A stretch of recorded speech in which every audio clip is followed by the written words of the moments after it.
In its report on World Trade Center 7, which came out in May of 2002, FEMA documents in Appendix C steel that has been melted and even partially evaporated, resembling Swiss cheese.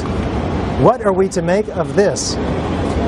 My name is Jeff Fair. I have a PhD in Material Science and Engineering from the University of Minnesota.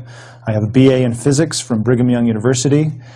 I've worked with solid-state reactions. I've worked characterizing materials, semiconductor materials, thin films. I currently do a lot of work with nanoparticles as well as solid-state reactions. So Jonathan Barnett's study, which I thought was very well done and quite extensive, is all documented by FEMA in Appendix C in their BPAT report that was May of 2002. Unfortunately, it was never used in the NIST report. My name is Jason Cheshire, and I'm a licensed professional engineer in the province of Ontario in Canada. And I have been working in the field of hydrometallurgy for the past 10 years for a major company here in Canada. And I'd like to know why NIST excluded the document from FEMA in Appendix C that documented the evidence of melting steel. Well, why is this not included? Why is this forensic evidence not being included in the report? First of all, let's go back to your basic premise that there was a pool of molten steel. I know of absolutely nobody, and no eyewitness who said so, nobody who's produced it. You'd get down below and you'd see molten steel. Molten steel running down the channel rails. Like you're in a foundry. Yeah, like lava. Like it was lava from a volcano. Actually melted beams where it was molten steel that was being dug out. Underground, it was still so hot that molten metal dripped down the sides of a wall. And the cleanup was very difficult in the beginning. Steel was coming out red in certain areas from the first couple of weeks. This fused element of steel, molten steel. And they pulled off a big block of concrete, and there was like a little river of steel flowing. My name is Mark Basile. I'm a chemical engineer. I have a Bachelor of Science in Chemical Engineering from Worcester Polytechnic Institute.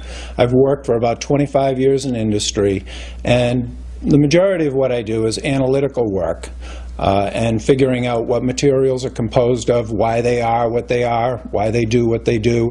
There were sections of them that clearly showed melting. They had sections that were thinned away, and there were actually holes through them, and some of the ends were just melted away or even possibly evaporated away.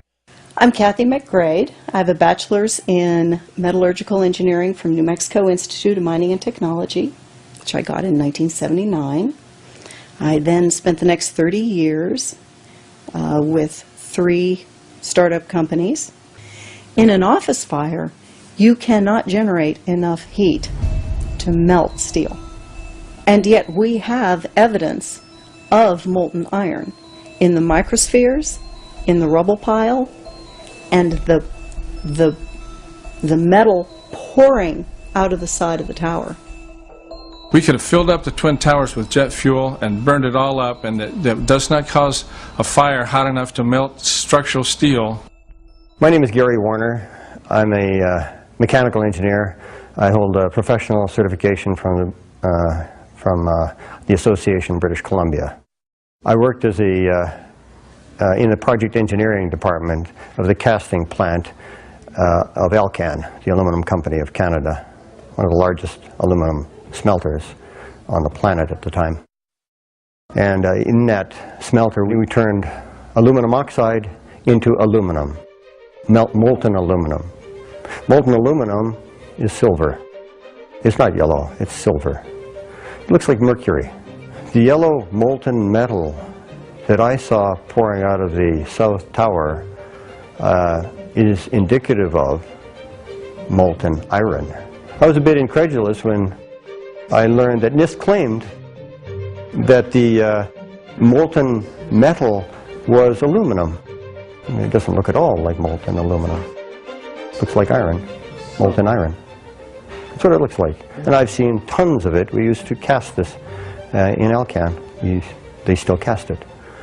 I spent 2 years casting that. I'm David Gregg. I have a master's and PhD in chemical engineering from the University of Illinois. Afterwards, I went to work for Lawrence Livermore Laboratory, where I worked there for more than 30 years.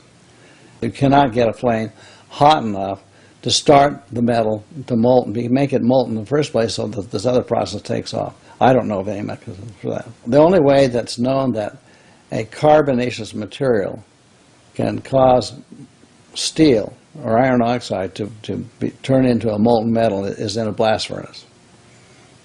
Yeah, and that's very different than what we had. An incendiary used by the military, thermite is a compound of iron oxide and aluminum, which when ignited sustains an extreme heat reaction, creating molten iron. In just 2 seconds, thermite can reach temperatures over 4,500 degrees Fahrenheit, quite enough to liquefy steel. We know that open-air fires cannot burn hot enough to melt steel, but metal had melted at the base of the towers.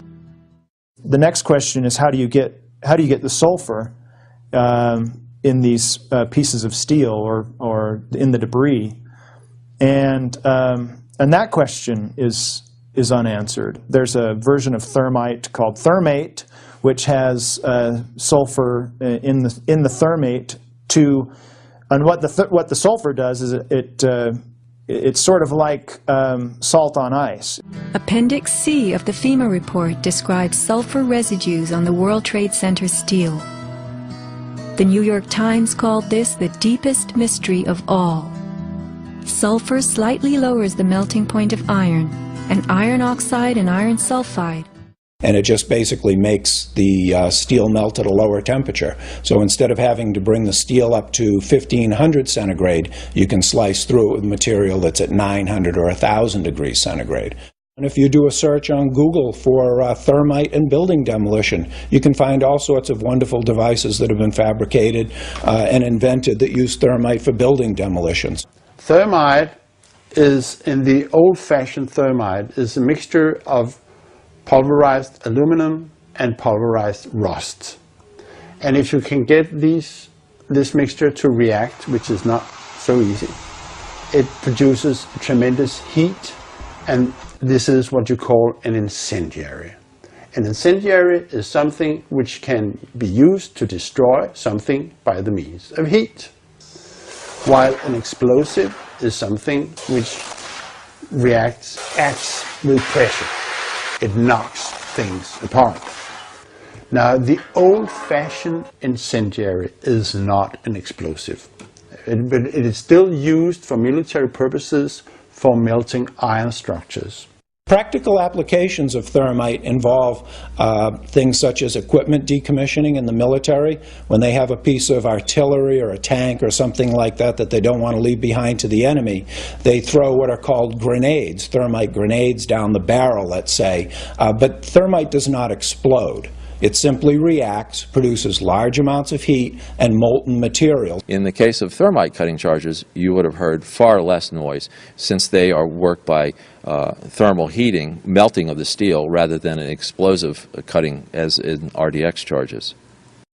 I'm Kim Ireland. I have a degree in chemical engineering from Clarkson University in 1963. After graduating, I served 2 years as a reserve officer in the U.S. Army Corps of Engineers, where, among other things, I had training in explosives such as C4. I was involved in the industrial chemical industry for 20 years with major companies. There were reports of molten steel having been seen in the rubble pile of all 3 buildings, and I knew that jet fuel, which is essentially kerosene, is not capable of melting steel nor iron. Kerosene or jet fuel burns at less than 1600 degrees Fahrenheit, and molten steel needs at least 2700 degrees Fahrenheit in order to melt. The thing that most struck me about the 9/11 incident was following the incident how overflights had detected with infrared camera 1400 degree Fahrenheit hotspots on the surface of ground zero. And that being there for a week, indicates that there was something very hot going on below the surface.